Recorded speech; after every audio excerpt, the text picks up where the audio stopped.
kay Sir Joseph Santiago, Ma'am Annabel, sa Director for Philippines, kay Sir Dimuel Bellaflor, sa dalawang technical head na pinadala rito, kay Sir Ambet at kay Sir PJ. Alam nyo, ako'y natutuwa at salamat din kay Reginald Toledo na siyang naging daan. Nakarescue na ng isa, naging daan pa, pinakita ang kabayanihan. Saludo ako sa kanya, kaya nakarating dito isang unit na bagong-bago. Pinagpala kami. Dahil ito isang demo unit, dito agad napasabak. Isa.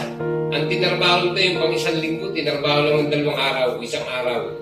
Dahil sa ganda, yung lakas ng kanilang para nabomba. Lahat, saludo kami.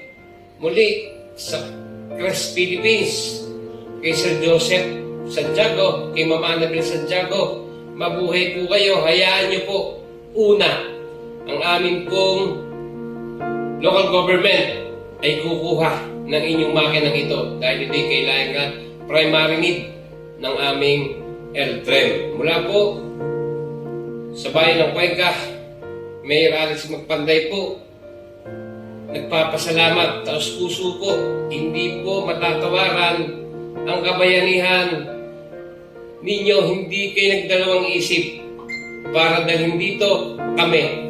Ang unang na-demo, lahat ng nasa SRR, lahat natuwa dahil sa inyong K-Tech Fire Pump na ito. Muli po, God bless po sa atin lahat. Pagpalain po tayo, lalo na tayong lahat ng Panginoong lumikha. Maraming salamat po ulit. God bless po sa atin lahat.